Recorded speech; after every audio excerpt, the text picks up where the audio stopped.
Hello, I'm Tim, and welcome to Gameplay Casts. In this video, I'm going to be taking the Ballistus Dreadnought from the Leviathan box and turning him into a Fallen Dark Angels Dreadnought. So what are we waiting for? For the Lion. Since I managed to get a model on pre-order, a model that is still sat currently in pieces on top of my pile of shame, I think maybe I'd consider a Dark Angels army. But aside from this, I also got a copy of the book that marked his return, The Lion, Son of the Forest. The second I started reading the book, I was hooked and couldn't put it down until I was finished. It's now easily my favourite Warhammer novel. I love the references to Caliban, I love that he is redeeming the fallen Dark Angels, and the metaphoric scenes with the Emperor are just so well done. I honestly can't recommend this book more, and the second I got into it, I knew the army I would be collecting for the start of 10th edition would be Fallen Dark Angels. My army chosen? I plan on trying to take the Lion's box art images and use them as a basis to colour my Dreadnought, albeit on a larger scale. On top of this, I like to add my own customizations or extra touches if I can, so I started doing some research online and watching YouTube videos to see what ideas and concept designs were out there. One of the better videos in terms of inspiration was the one popping up on the screen now by Sultan Plays, where he adjusted the pose and added 3D printed missiles being launched. This got me thinking, could I do the same, but making the base more Caliban forest walking inspired? And a lot of people do the missiles being launched, but I haven't seen many with the las cannons firing. Could we do something here as well? Inspiration acquired, I took a trip into my local wood to look for suitable twigs and branches to simulate tree trunks for my forest bases. My girlfriend was not happy when I decided to sterilise these in our oven for an hour. Much needs to be sacrificed in service of the God Emperor dear. Suitable twigs sorted, I decided to have the Dreadnought stood on a fallen tree trunk. This meant removing the foot from the supplied base mount and cutting the leg in half. Once I'd finished and tidied up these bits with a file, I did plenty of dry fits with my log to make sure the Dread stood straight and his leg was in the right position. This gave me an idea. Taking my log and a hammer, I tried to flatten the section where his foot would be stood on. This inevitably broke the wood apart and it began to shatter. Disaster. Or not. This gave me an even better idea. What if I had the Dread stamping down on a log and it splintering under his weight? I therefore carefully continued hammering on the branch and then holding all the pieces together transported it back upstairs to my hobby space. I then glued his foot and the shattered pieces together, trying to snapshot the moment of impact. I think this was a stroke of genius and looks epic. After that, I sorted his leg position, fixed it in place, and used green stuff plus a couple of bits from the back of his leg on the front of his leg to fill the gap. The last thing I did was to move the little rotating piston on the under chassis so that it was positioned correctly relative to the new leg position. I'm nothing if not a perfectionist. I was very happy with this end result, and then got to looking at my las cannon concept.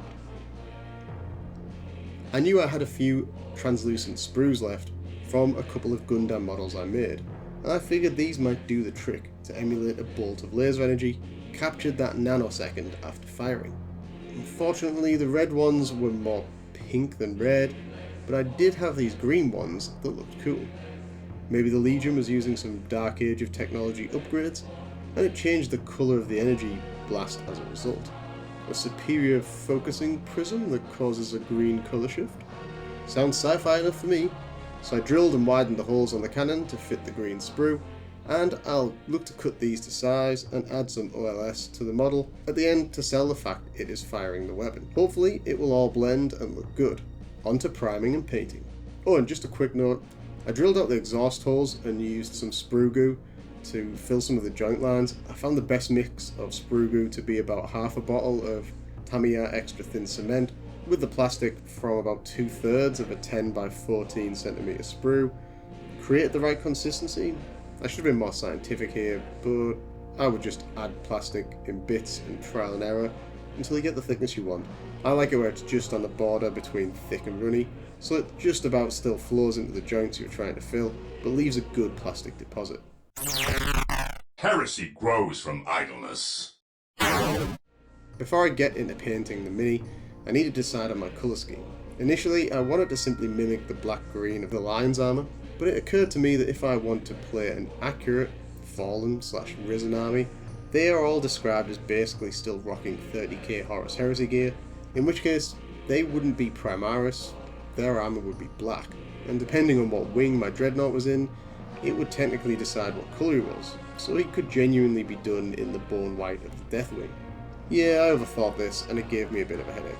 After some advice from a friend, the rule of cool was implemented.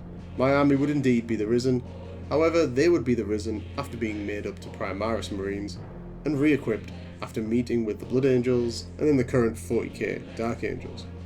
However, in recognition of their Primarch and the original Legion colours, they would opt for a darker black-green colour scheme to show their blend and special status as 30k veterans in the current day. Sounds believable? I hope. Right, after a spray in good old Chaos Black, it was time to get the brushes out and go to town. I started with a Leadbelcher Silver dry brush onto all the base metal parts and components, cleaning up the black as required. This worked out pretty well straight onto the undercoat, so that's a nice easy start. Next up, I attempted to pretty much mirror the Lion's own armour. I covered all the panels in Dark Angel's green contrast paint, and then went in and added some Caliban green edge highlighting.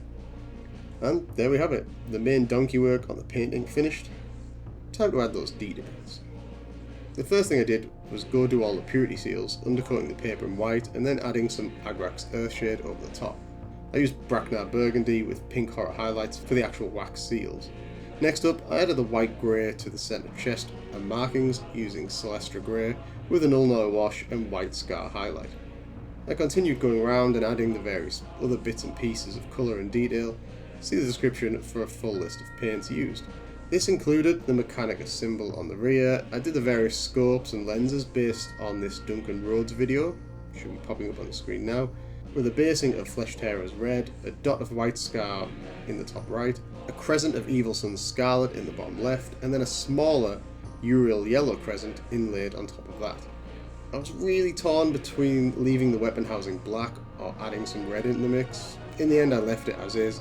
I like to go for a realistic style, and I don't think the red or coloured housing adds anything. Once I had all this stuff done, I moved on to my base. I added a covering of European mud texture to pretty much the whole thing, and at this point I had another brainwave. What if I could show a muddy puddle footprint of where the Dread was last standing? So I bought some muddy puddle solution from Amazon, made a quick footprint cutout, and went to town trying to make the Dreadnought version of the T-Rex print from Jurassic Park. On top of this, I bought a load of tufts and laser cut plants and leaves to scatter on the base and tried to sell that lush forestry scene.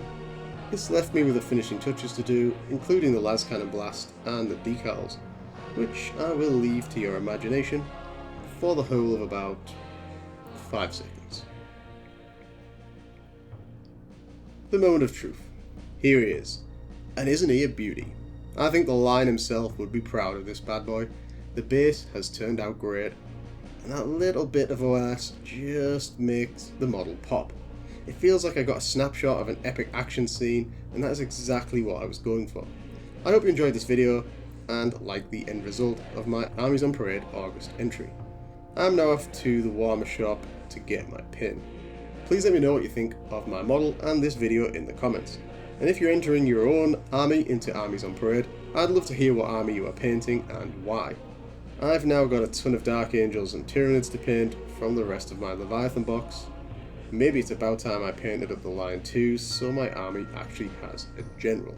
Check out my Leviathan unboxing review, and if you haven't already, please follow the link on the screen now to watch my first Warhammer Miniatures painting challenge. I've been Tim from Gameplay Casts, you've been awesome, and all that's left for me to say is peace out, and thanks for watching.